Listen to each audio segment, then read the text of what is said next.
Gue gatel pengen bahas mbak-mbak yang lagi rame sekarang karena ngomentarin interviewnya Gen Z. Nah sebelum itu kita harus tahu dulu kalau nanyain kepastian benefit perusahaan ketika interview itu hal yang sangat wajar. HR aja pas lagi interview itu punya banyak list pertanyaan loh. Dan kandidat punya hak yang sama juga buat nanya ke HR. Gue sebagai orang yang kerja di human capital ngelihat interview itu sifatnya komunikasi dua arah. Jadi bukan hanya HR doang yang bisa nanya. Ditambah sekarang tuh gue ngelihat stigma soal Gen Z itu kayak terlalu dilebih-lebihin deh.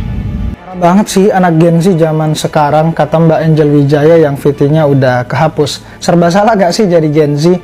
Mbak Angel Wijaya ini satu dari sekian banyak orang yang belum mengerti kalau karakter itu tidak ditentukan dari tahun lahir, tapi karena situasi kritis. Contohnya, karakter generasi yang lahir pas reformasi akan beda dengan karakter yang lahir ketika pasca pandemi. Hasrat karir kedua generasi ini udah pasti beda. Dua-duanya punya caranya, kelemahannya dan kelebihannya. Tidak elok rasanya menghakimi generasi dengan pengalaman pribadi. Apalagi kita tidak berusaha mencoba memahami. Maka benar kata Yuval Noah Harari, abad 21 ini siap-siap kita menghadapi krisis empati. Coba deh baca tulisannya Neil Howe sama William Strauss, judul bukunya Generation.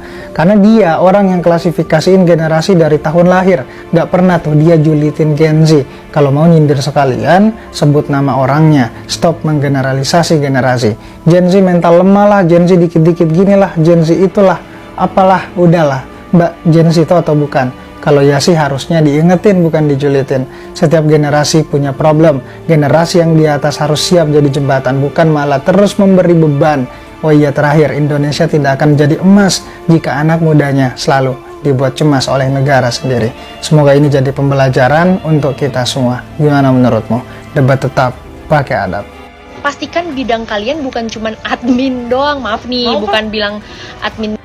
Mbak, gak ada kerjaan yang cuman ya di dunia ini. Kita semua punya peran kita masing-masing untuk akhirnya bisa menyukseskan tempat kita kerja, organisasi, ataupun perusahaan.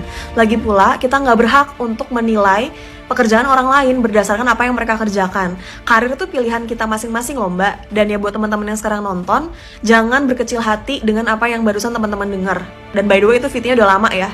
Jadi please kita semua saling menghargai dan gak perlu kita ngerasa lebih tinggi daripada orang lain, karena pada akhirnya kita sama kok, masih kerja dan ya kita lagi cari rezeki buat keluarga kita masing-masing. Jadi semangat ya teman-teman semua.